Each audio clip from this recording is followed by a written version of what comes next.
Good day, St. Maarten. I'm Yesenia Lazaro. And I'm also Lawrence. And welcome back to another edition of St. Maarten News Desk. Brought to you by TV15. We bring you the latest and most important stories around the island and beyond. It's the beginning of the week. It's Constitution Day, so happy Constitution Day. Let's start right there. But then, let's get into these top headlines.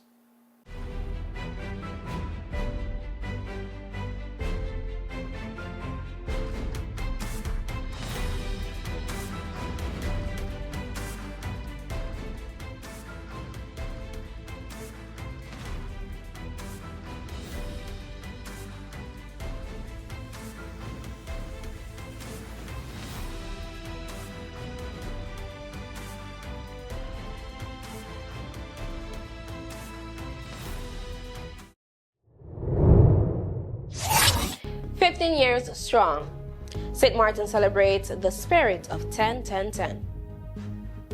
St. Maarten marked the 15th anniversary of 10-10-10, the day the island became a constituent country within the Kingdom of the Netherlands, with messages of resilience, unity, and reflection. The Honorable Prime Minister Dr. Luc Marcelina praised the people's enduring strength, noting that even as Tropical Storm Jerry passed nearby, St. Maarten continues to rise no matter the storm. He called the day not only a milestone in our political history, but a celebration of the unshakable spirit of our people, recognizing every citizen, workers, students, parents, and elders as the heart and soul of St. Maarten. The Prime Minister paid tribute to the pioneers who've paved the way for self-governance. We stand on the shoulders of those whose courage and vision gave life to the idea of self-determination, he said. While much work remains, we honor the legacy by continuing to build a just, inclusive, and resilient country. The official celebration will take place today, Monday, October 13th, beginning with a solemn public meeting of Parliament at 10 a.m. in the General Assembly Chamber in Philipsburg. The session, titled Commemorating the 15th Anniversary of the Attainment of Country Status within the Kingdom of the Netherlands, a reflection of 15 years of country status, will feature addresses by the President of Parliament, faction leaders, First President of Parliament Dr. Randes Gracita Rendell, and former award recipient Ralph Contav and Rashana Richardson. Following the meeting, Parliament will unveil the President and Secretary General wall and bury a time capsule in the lobby area, symbols meant to preserve the memory and aspirations of this milestone for future generations. As the island prepares for the festivities, Prime Minister Marcelina has called on citizens to celebrate with gratitude and unity. Our country's strength is not measured by the storms we face, but by how we rise after them, he said. 15 years strong and forever resilient. This is the St. Maarten we will celebrate together. St. Maarten advances digital government transformation with stakeholder engagement sessions. In a follow-up report, the government of St. Maarten, led by the Digital Leadership Team, DLT, and the ICT Department, is pushing forward with the Digital Government Transformation Project known as DGTP, a national effort to modernize public services and improve efficiency for citizens and businesses. With funding from the St. Maarten Trust Fund and support from the World Bank, NRPB, and NRD companies, two major stakeholder engagement sessions were held on October 6th and 7th at Paradise Hall. Civil servants and key officials from all ministries participated, contributing to a shared vision of a more connected and responsive government. Honorable Prime Minister Dr. Luc Marcelina opened the sessions, emphasizing that St. Maarten's digital future must be designed for its own culture and people. He called the DGTP a commendable effort that strengthens trust between government and citizens through transparency and innovation. Workshop focused on digital identity, enterprise architecture, and public service modernization, while Day 2 emphasized hands-on implementation and interministerial coordination. NRPB Director Claret Connor and DLT leader Femi Badejo both highlighted that the initiative goes beyond technology. It's about reshaping how government serves its people through inclusion, collaboration, and innovation. Funded by a $12 million grant from the St. Maarten Trust Fund, the DGTP aims to build a digital-first, citizen-centered government that delivers faster, smarter, and more resilient services. VROMI orders immediate halt to illegal construction and occupation on Soualiga Drive. The Ministry of Public Housing, Spatial Planning, Environment and Infrastructure, VROMI, has issued an immediate stop and removal order for unauthorized construction and occupation taking place at Soualiga Drive 16, Pond Island. According to VROMI, several individuals were found illegally occupying government land, identified by certificates of admeasurement 038/2007 and 206/2017, and conducting both residential and commercial activities without authorization. The ministry's investigation confirmed that these activities violate multiple articles of the Building Ordinance, including Articles 7, 10, 61, and 64. All construction and occupation must now cease immediately, and those involved are required to remove all illegal structures within 30 days of the order's publication. Failure to comply will result in administrative enforcement, meaning the ministry may remove the structures at the offender's expense and pursue legal action. Those affected have 6 weeks to file an objection with VROMI or an appeal with the Court of First Instance. For inquiries, the public can contact VROMI Inspection Department at VROMI-inspections@stmartengov.org. In our featured story, a reflection on how Sint Maarten's 10-10-10 Constitution has shaped its identity and the challenges it now faces in practice. A new day begins. The sun rises over Sint Maarten, bringing new energy, new possibilities. This island was built on resilience, progress, and the strength of its people. Our connection is what moves us forward. It links our communities, our businesses, our families. From the heart of the island to the shores beyond, we've connected Sint Maarten. From every street to every home, this network was built for Sint Maarten by Sint Maarten hands. Connection isn't just about signals, it's about people. This is your island and your network recharged. Proudly local, we're here for today, tomorrow, and every milestone ahead.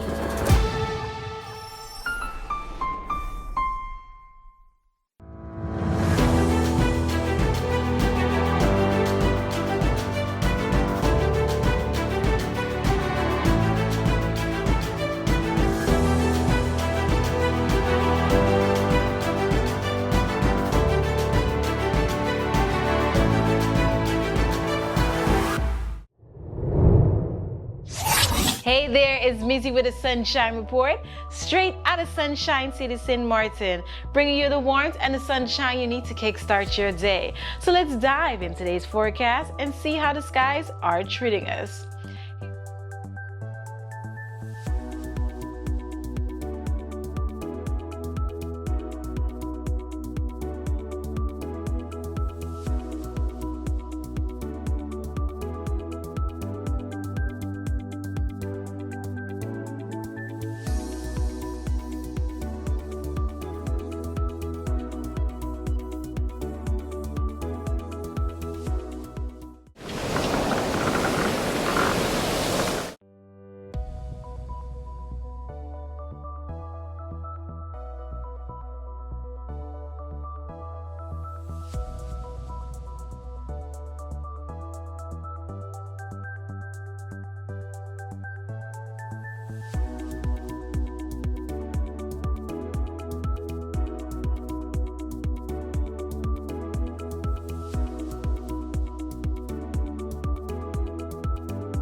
And guess what? That's it for your Sunshine Report, brought to you by the Met Department of Sint Maarten. So as you enjoy your wonderful Friday, stay safe, stay friendly, Sunshine City.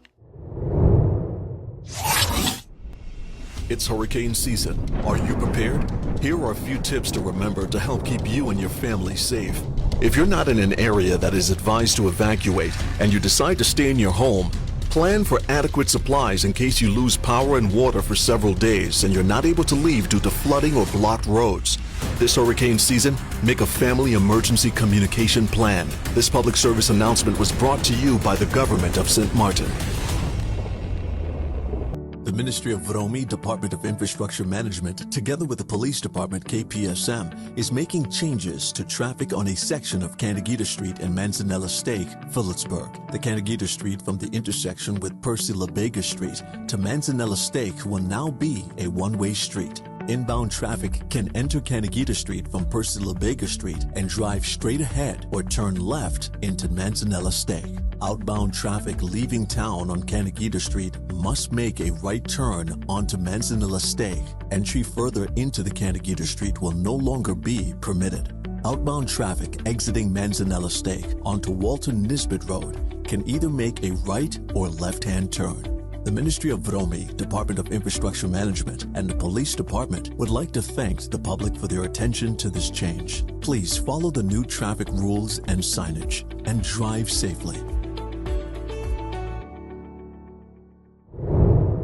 Fire destroys bar at former Karakter Restaurant. Investigation underway. A weekend fire destroyed the bar area of the former Karakter Restaurant on Simpson Bay Beach on Saturday afternoon, days before the popular beach spot was scheduled to reopen for the season. The blaze broke out around 1:15 p.m., prompting a swift response from the Sint Maarten Fire Department.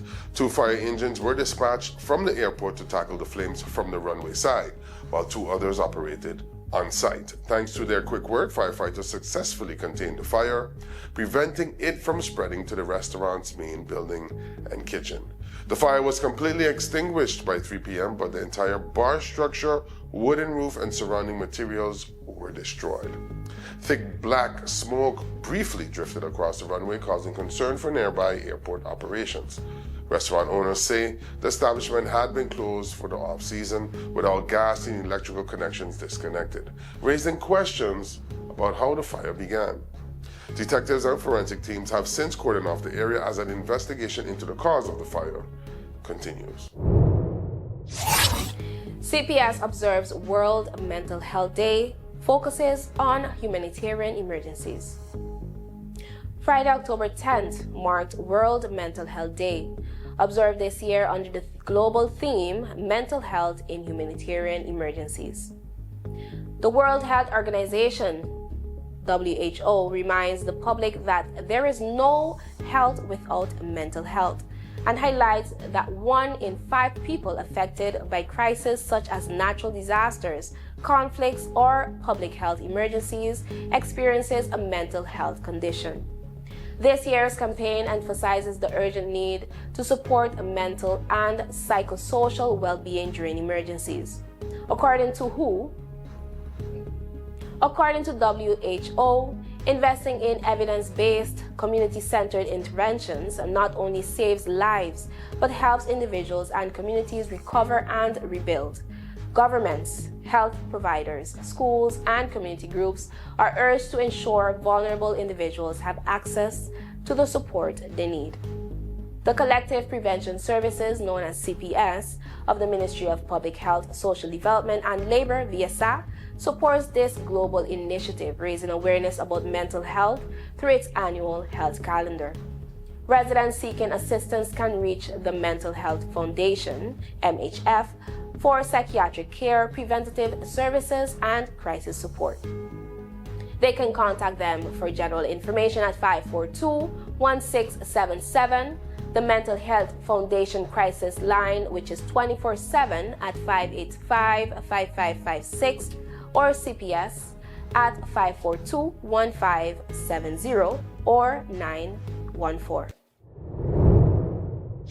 Simpson Bay branch reopens, part of island-wide modernization drive.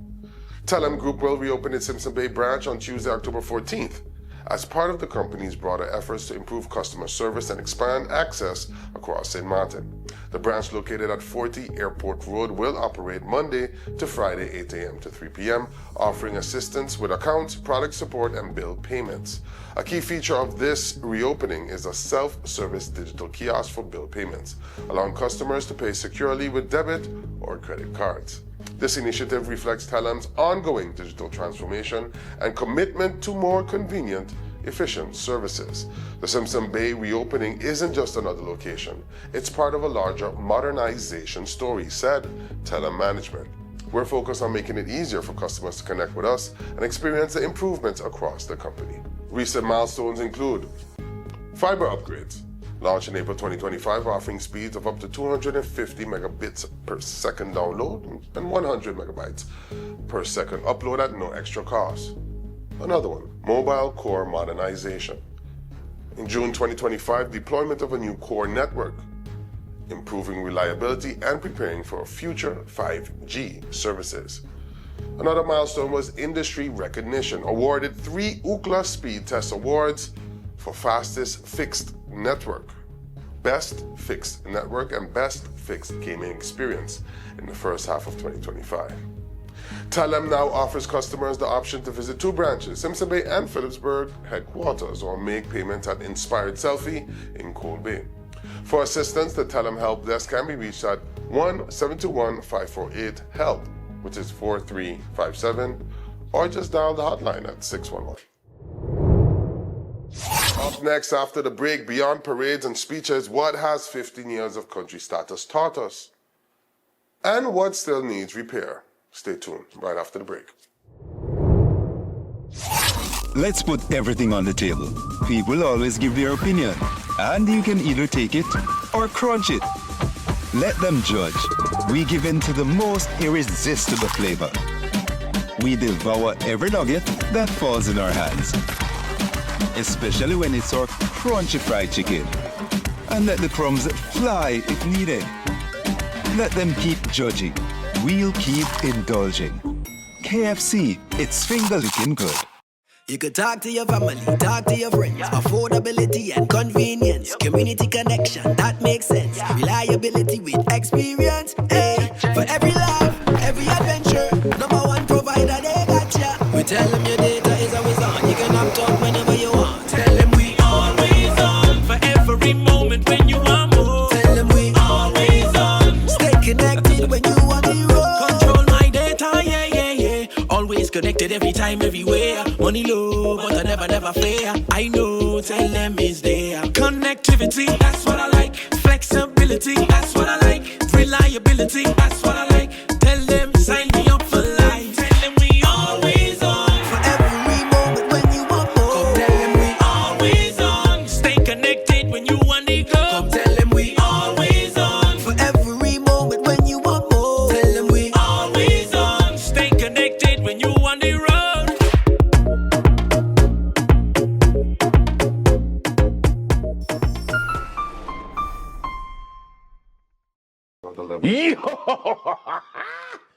Guess what? I got an idea. It's amazing. You see how we have the link? Sharing oil everywhere. QR link, the yeah. QR link. Yeah. Raw Caribbean Channel app. Yeah. You're welcome. Put it in the back. But it's not an app though. It's not an app. App, you have to like download something to get it on your phone, take up space. It's not an app. It's like an app. Therefore, it can be an app. So, it's an app. Raw Caribbean TV app. Say it with me, Al. Come on. It's not an app though. All you gotta do with that, it's a link. You take the link, you hit the bookmark, you say add to home screen, and so it shows up like an app icon, but it's not an app though. Are you a real person? It is an app because you get to watch all the programs from Raw Caribbean at one place. It is an app. I don't know how to explain this to you, but factually and technically, it's not an app. Kind of like we do the news, facts, Yeah. and you do that thing you do. Whoa. Point being, you just go to the QR, you hit bookmarks, and you hit add to home screen, and then you can have the link. to, let's give it another name. The app.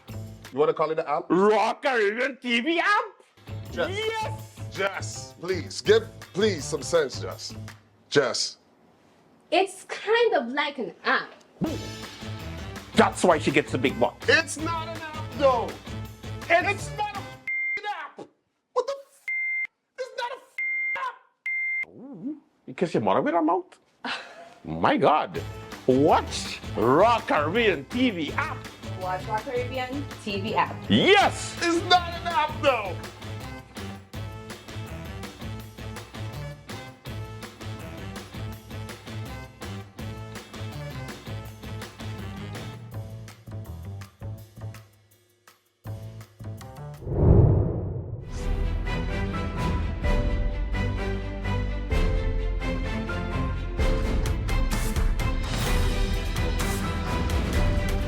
Good day.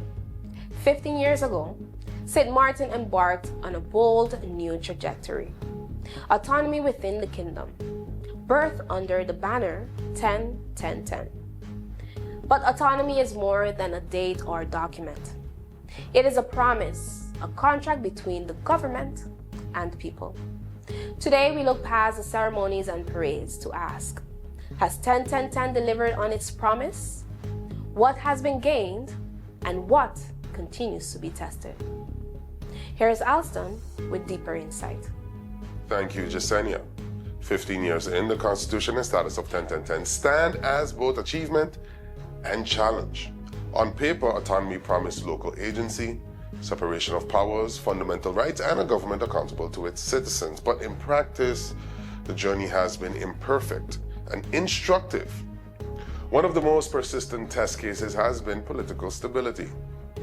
In May 2024, barely 17 days after the new Soualiga government was sworn in, it collapsed. An MP defected, leaving the coalition, and the majority vanished. This abrupt fall underscored a core weakness: narrow coalitions dependent on personal loyalty instead of strong institutional foundations. That isn't isolated. In the current term, MP Sarah Westcott-Williams is championing reforms to clarify two constitutional tools: motions of no confidence and Article 59, which allows the dissolution of Parliament.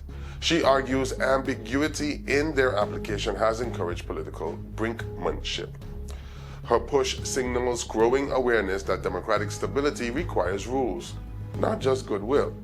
Transparency and accountability have also emerged as fault lines. Critics point to frequent avoidance by ministers in press briefings, where questions go unanswered or are postponed indefinitely. Moreover, communication officers have sometimes acted more as gatekeepers than messengers, editing or removing live content and limiting access. In a more pointed case, the reinstatement of Hensley Plantain, formally removed for non-performance into a key legal advisory role, raised conflict of interest concerns.